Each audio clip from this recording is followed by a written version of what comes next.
Hello and welcome. I'm Millicent Walker. Tonight, Nigeria and Benin Republic step up border security surveillance between both nations as Presidents Buhari and Talon inaugurate new Seme-Krake border post.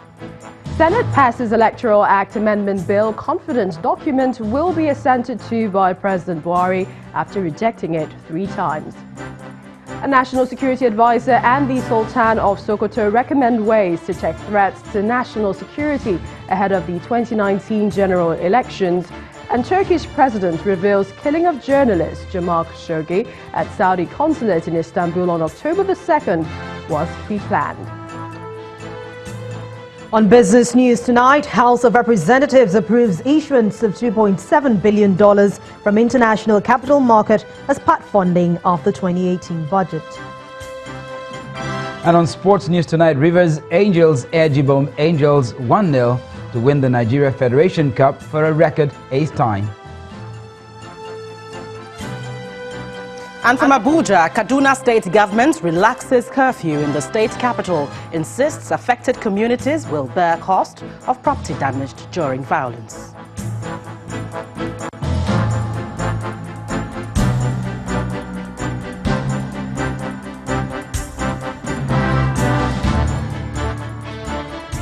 We begin tonight with the commissioning of the joint border post at Seme-Krake by President Muhammadu Buhari and the President of the Republic of Benin, Patrice Talon, at the border of both countries. The facility, which has an upgrade of existing buildings and construction of annex buildings, is to accommodate commercial vehicles, cargoes, as well as pedestrian movement. The joint border post, which is now open for business, is targeted to serve an estimated 200 million population in Nigeria and the Republic of Benin. Our correspondent, Ini John Mekwa, reports. President Muhammadu Buhari arrives to a warm welcome from representatives of Nigeria and the Republic of Benin. He has been received by the President of the Republic of Benin, Patrice Talon, as well as the Governor of Lagos State. It's the making of history for both countries as they witness the opening of upgraded buildings as well as the addition of others, including facilities which will serve as a joint border post. Namely, the commissioning of the Seme-Krake joint border post is a strong sign of an active and fruitful cooperation within the framework of the integration of not only the ECOWAS member country, but also between all members of the countries of the continent.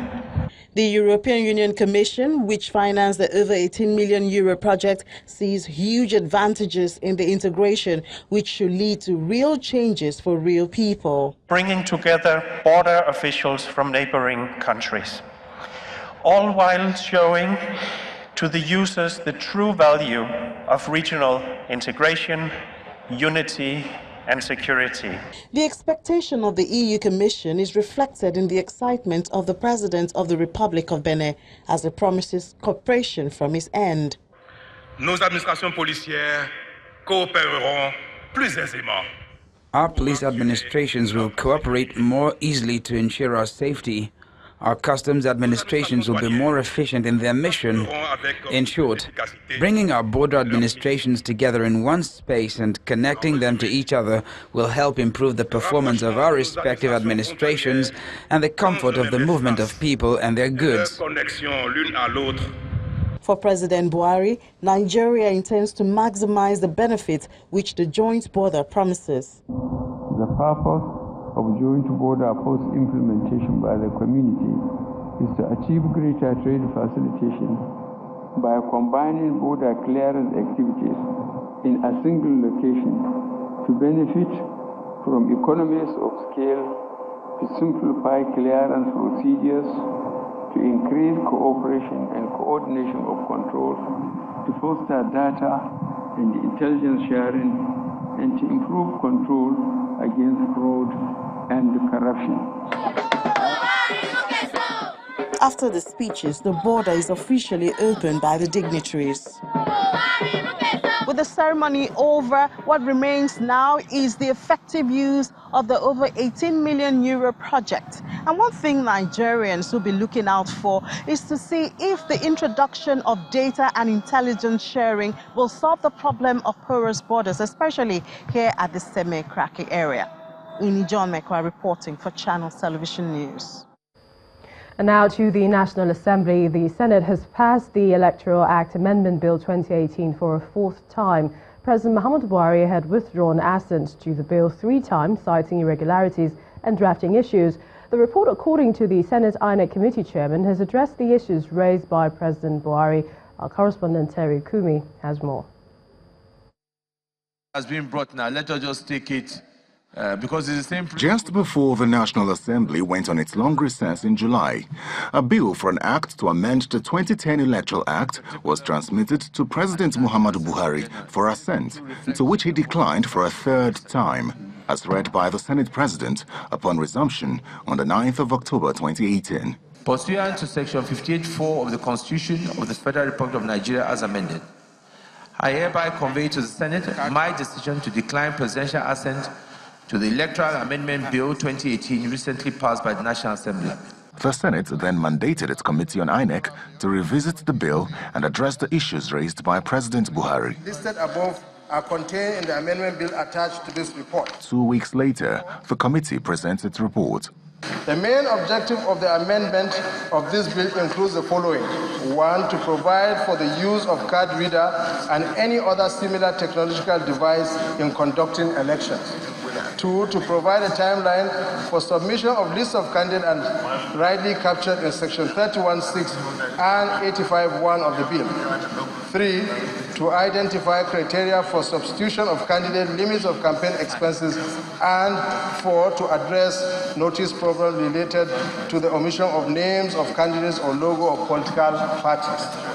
The new bill, which will be transmitted to the President after it is passed by the House of Representatives, contains some clauses which were still retained, such as if after the commencement of poll and before declaration of a candidate, a nominated candidate dies, the Chief Electoral Commissioner shall, being satisfied of the fact of the death, countermand the poll in which the deceased candidate was to participate, and the Commission shall appoint some other convenient date for the election within 14 days.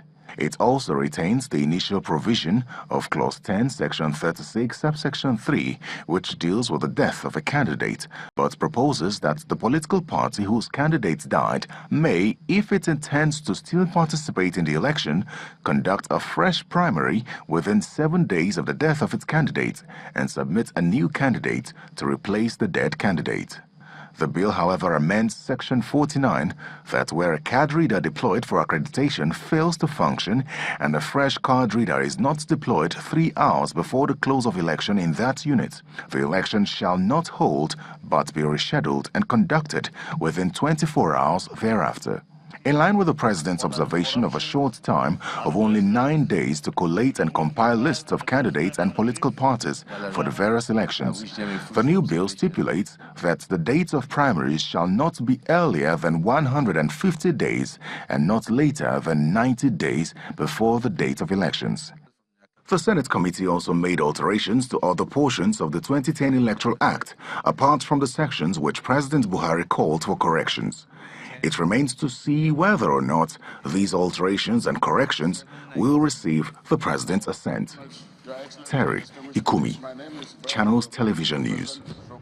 Well, staying with the Assembly, some senators today disagreed over whether or not the Southeast has adequate representation in the National Defense Council and National Security Council. This followed a motion by Senator Victor Ume representing Anambra Central Senatorial District calling for the urgent need to appoint a representative of the Southeast into both councils for purposes of equal representation. However, Senator Dibrin Barau, who read the composition of the National Security Council to the hearing of lawmakers, accused Senator Ume of misleading the Red Chamber. He pointed out that the Minister of Foreign Affairs, Mr. Geoffrey Onyema, who is from the Southeast, is a member of the National Security Council. The President of Senate, Dr. Bukola Saraki, ruled that the matter be put on hold to avoid further confusion. The National Security Council shall comprise the following members. Number 1, or A, the President, who shall be the chairman.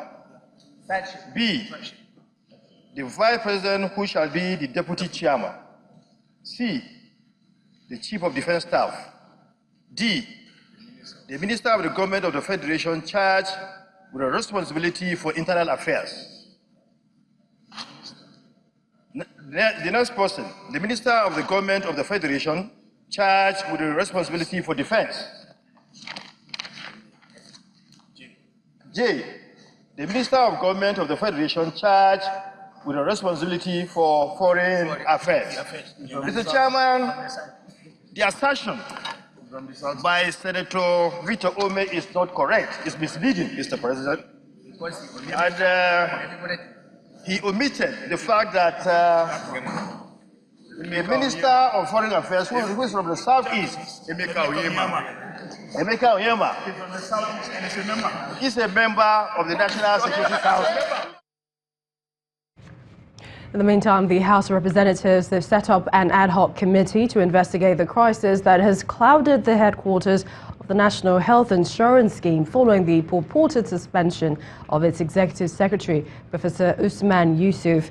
Well, this resolution followed the consideration of a motion by one of the lawmakers, Dire Duye, on the need to prevent the health scheme from degenerating into a theatre of war. The committee is to report back to the House in 4 weeks. On Monday, the workers attempted to prevent the embattled Executive Secretary of the scheme and his entourage from gaining entry into the agency. They locked the entrance gate amid heavy security presence, but the NHIS boss gained access with the aid of the policemen. And the presidency has assured Nigerians that there is no reason to worry about what it describes as the hollow outburst by the disputed leader of IPOB, Nnamdi Kanu, on returning to the country with help. In a statement, the senior special assistant to the president on media and publicity, Mr. Garba Shehu, says Nigeria under President Muhammadu Buhari is strong enough to defend its territory against any threat. Referring to Mr. Kanu's utterance, the statement says, quote, "We see the reenactment of his bizarre episodic threat as a mere distraction which will not be allowed to detract from the existing cordial relations between Nigeria and other countries," end of quote. According to the presidential spokesman, the Buhari administration is in constant touch with other friendly nations and has the best assurances that they would continue to reciprocate the respect Nigeria has for their sovereignty. Meanwhile, the Sultan of Sokoto and the National Security Advisor are advocating the need for the federal and state governments to invest in infrastructure development and education as a means of ensuring national security. Both Sultan Muhammadu Sa'ad Abubakar III and NSA Babagana Monguno were guests at the one-day national dialogue on national security organized by the Alumni Association of National Institute in Abuja. According to the two speakers, employment as well as a growing statistics of out-of-school children are major threats to national security. For some time now, discussions about how to stem the tide of insecurity across the country has dominated discussions in several public fora. It is also for this reason that the Alumni Association of the National Institute is holding this security dialogue to brainstorm on solutions to the nation's insecurity problem.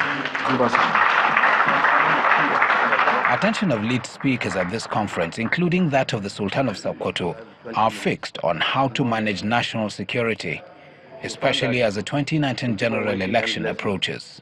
As we inch closer to elections, we are going to get worse scenario, because politicians definitely use this to do whatever they want to scuttle either elections or to make sure that they are at a vantage position for the people to know, yes, you are for us or you are with us. But we have to be very, very careful on what we say or what we do.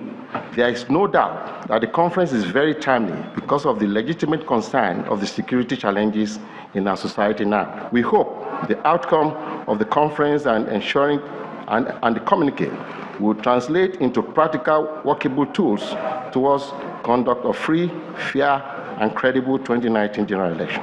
In his remarks, the National Security Advisor and other lead speakers highlight the important role that governments at all levels must play to address the nation's insecurity situation. Politicians and other actors must, as a matter of obligation, provide the much desired material gains of democracy, such as human capital development, job creation, amongst a host of others. It is only when such critical services are provided that we, the organs of national security, can sleep with our two eyes closed.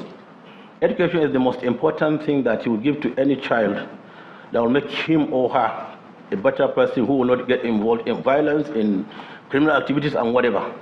So you find that most of the problems you have, when you see children going about killing themselves, killing others, burning houses, you will check their background. Either they didn't go to school, or they went to school but and out of school, nothing to do. It is one thing to discuss solutions to national challenges like that of insecurity, which is discussed extensively at this conference. But it's quite another to implement the resolutions, a step that most participants at this meeting have described as the most important thing to do. In part two, after the break, court fixes November 19 to hear suit seeking an order to compel the investigation of former governor of Edo State, Adams Oshiomhole, by the EFCC. You stay with us.